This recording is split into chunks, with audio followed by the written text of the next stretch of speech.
Perkenalkan, saya Listiani Rahayu dengan NIM 1672334. Perkenalkan, nama saya Farol Harukumara Hardi, NIM 1672336. Halo, nama saya Julian Raffi Pradana Sekaria dengan NIM 1672330. Perkenalkan, saya Kafka Dama Girsang, NIM 167234112. Perkenalkan, saya Jeremiah Sudungan Puan Simanjuntak dengan NIM 1672340. Perkenalkan, saya Mas Rotul Heria, NIM 1672336. Perkenalkan, saya Lela Auliana dengan NIM 1672356. Nama saya Muhammad Naufal Rinaldi dengan NIM 1672358. Kita akan masuk kepada bagian alat dan bahan. Alat pertama yang kita gunakan adalah gunting, yang dimana akan kita gunakan untuk memotong kardus dan bahan-bahan lainnya. Kemudian alat kedua adalah lem tembak yang tentunya akan dipakai untuk mengelem. Kemudian alat ketiga adalah cutter, di mana fungsinya sama seperti gunting, yaitu untuk memotong. Alat keempat adalah penggaris, yang dimana kita tahu fungsinya adalah untuk mengukur. Kemudian alat selanjutnya adalah busur, di mana kita pakai untuk menentukan sudut dari lintasannya.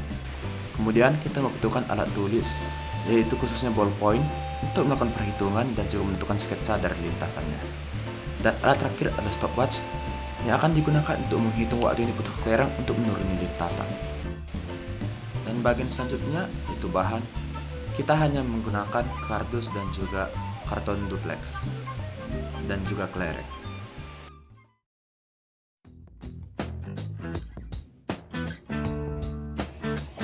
Yang pertama, menyusun 3 jenis lintasan seperti pada desain menggunakan karton duplek dan kardus dengan panjang lintasan pada bidang miring adalah 36,5 cm, dengan lebar lintasan adalah 5,5 cm, tinggi 19,25 cm, dan alas 31,17 cm, sehingga lebar total lintasannya adalah 18 cm.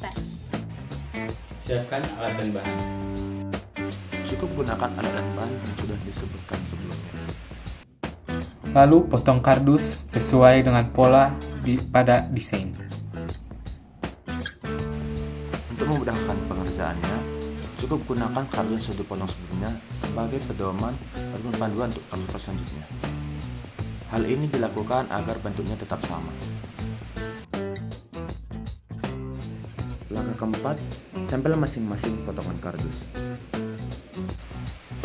Pada langkah ini sangat disarankan supaya dikerjakan oleh 2 orang karena akan sangat membantu untuk proses pengelemannya supaya kartonnya tetap pada tempatnya saat dilem. Saya akan membacakan cara pembuatan yang kelima, yaitu buatlah lintasan dari karton duplex. Yang perlu diperhatikan pada langkah ini adalah ketika membuat lintasan di kaliku, dimana jika kita salah membuatnya, bola yang digelinding akan melayang bukan tetap diam di lintasan. Pasang lintasan ke kerangka rangkaian. Cukup berhati-hati pada proses pemasangan untuk tidak merusak kerangka kardus yang sudah dibuat. Selanjutnya, rapikan rangkaian dengan mengelilingi kardus menggunakan. Untuk proses pengeleman, tetap lebih baik untuk dikerjakan oleh 2 orang supaya hasilnya lebih maksimal. Buatlah pagar agar bolanya menggelinding tidak menggelinding terlalu jauh. Untuk pembatasnya tidak perlu yang terlalu besar. Yang penting kelereng ataupun bola yang digelinding dapat berhenti ketika sampai bawah. Langkah 9, buat penahan agar memudahkan selama proses penggelindingan. Tujuan penahan yang dibuat adalah agar ketiga kelereng dapat meluncur secara bersamaan. Tentu saja, hal ini akan membuat hasil perhitungannya semakin akurat karena ketiga kelereng benar-benar meluncur saat yang bersamaan. Cara kerja dari eksperimen yang dilakukan adalah dengan merekam pergerakan bola dan menggunakan software tracking untuk menganalisis rekaman tersebut. Proses pertama pada eksperimen ini yaitu memposisikan satu kelereng pada setiap lintasan dengan menggunakan penahan. Kedua, mulai rekaman dengan menggunakan kamera HP, lalu lepaskan penahan sehingga ketiga kelereng menggelinding secara bersamaan pada lintasannya masing-masing. Pada saat yang sama, tekan tombol start pada stopwatch. Ketika semua kelereng telah melewati garis akhir, hentikan rekaman dan juga stopwatch-nya. Terakhir, analisis video tersebut menggunakan aplikasi Tracker Video Analysis. Aplikasi tracker ini akan melacak posisi benda untuk setiap frame rekaman sehingga dapat menentukan kelajuan dan energi kinetik benda pada setiap waktu selama benda bergerak di lintasan. Data dan perhitungan dapat kita lihat bersama-sama pada tabel data gerak bola pada lintasan, pengaruh dari masing-masing variabel yaitu sudut, jenis lintasan, atau massa bola. Jika kita amati pada sudut 30 derajat dari sumbu horizontal pada lintasan melengkung memiliki waktu tempuh yang lebih cepat daripada lintasan lurusnya. Sedangkan pada sudut 60 derajat dari sumbu horizontal, lintasan melengkung memiliki waktu tempuh yang lebih lambat daripada lintasan lurusnya. Mengapa demikian? Karena pada sudut 60 derajat dari sumbu horizontal posisinya sangat curam, sehingga seolah-olah panjang lintasan lengkung dan lurus itu sama, sedangkan panjangnya lebih panjang lintasan lengkung. Oleh karena itu, waktu tempuh yang dihasilkan oleh lintasan lengkung pada sumbu 60 derajat dari sumbu horizontal lebih lambat. Dapat kita amati pula pada lintasan gelombang memiliki waktu tempuh yang lebih lambat daripada lintasan-lintasan yang lain. Mengapa hal tersebut terjadi? Karena gerakan bola pada lintasan bergelombang cenderung memantul-mantul atau tidak selalu menempel pada lintasan gelombangnya. Secara umum, jika kita lihat bidang miring dengan sudut 30 derajat dari sumbu horizontal memiliki waktu tempuh yang lebih lambat daripada bidang miring dengan sudut 60 derajat dari sumbu horizontal. Karena sudut 60 derajat dari sumbu horizontal lebih curam atau gradiennya semakin besar. Dapat kita amati pula pada kelereng kecil memiliki waktu tempuh yang lebih singkat daripada kelereng besar. Hal tersebut karena sesuai dengan hukum kelembaman yang mana rumus momen inersia dari bola pejal dipengaruhi oleh massa dan panjang jari-jari. Maka semakin besar massa dan semakin panjang jari-jari, maka semakin besar pula kelembaman yang dialami oleh benda tersebut. Artinya, benda tersebut semakin mempertahankan keadaannya pada lintasan.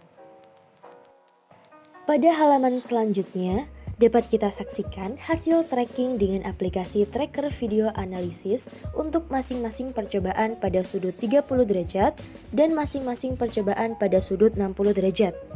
Dengan sumbu Y berupa kelajuan dengan satuan meter per sekon dan sumbu X berupa waktu tempuh dengan satuan sekon. Kita lihat bahwasanya semakin bergelombang suatu lintasan, maka akan semakin tidak beraturan grafiknya. Selanjutnya adalah data dan perhitungan dalam menentukan percepatan gravitasi melalui eksperimen. Di sini menggunakan hukum 2 Newton untuk bidang lurus dengan mengecualikan gaya non-konservatif. Hukum 2 Newton yang berbunyi sigma gaya sama dengan massa dikali percepatan. Sigma gaya dapat diartikan sebagai massa dikali percepatan gravitasi sin alfa, yang mana alfa adalah sudut bidang miring terhadap sumbu horizontal. Kita dapat mencoret massa di kedua sisi, sehingga menghasilkan percepatan gravitasi sin alfa sama dengan percepatan. Untuk sudut 30 derajat dari sumbu horizontal, kita peroleh percepatan gravitasi sama dengan setengah dari percepatan gerak. Kemudian untuk sudut 60 derajat dari sumbu horizontal, kita peroleh percepatan gravitasi sama dengan 2/3 dari percepatan gerak. Di sini, kita hanya akan mengujinya pada gerak menggelinding bola pada lintasan lurus. Dari mana kita memperoleh percepatan gerak?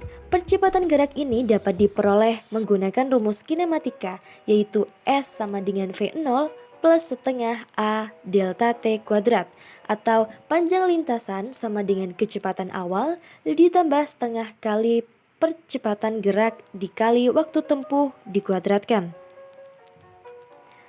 Setelah diperoleh percepatan gerak, kita dapat memperoleh percepatan gravitasi eksperimen seperti ditunjukkan pada tabel, sehingga diperoleh rata-rata percepatan gravitasi eksperimen adalah 9,651 meter per sekon kuadrat. Galat dari nilai ini sebesar 1,6%. Kemudian, data dan perhitungan konversi energi potensial dan kinetik. Energi total adalah penjumlahan dari energi potensial ditambah energi kinetik translasi dan energi kinetik rotasi, yaitu E sama dengan mgh plus setengah mv kuadrat plus setengah iw kuadrat dengan M adalah massa benda, G adalah percepatan gravitasi, H adalah ketinggian relatif benda terhadap dasar bidang, V adalah kelajuan benda, I adalah momen inersia benda, dan W adalah kecepatan sudut rotasi. W dapat ditulis menjadi W sama dengan V per R, dan momen inersia benda, bola pejal, yaitu 2/5 massa dikali jari-jari kuadrat. Maka diperoleh energi total sama dengan MGH plus 7/10 MV kuadrat. Dengan menggunakan hukum kekekalan energi mekanik, yaitu energi awal sama dengan energi akhir, maka dapat kita buktikan bahwasanya ternyata energi awal benda tidak sama dengan energi akhir benda, karena terdapat gaya gesek yang seharusnya tidak boleh diabaikan dalam perhitungan.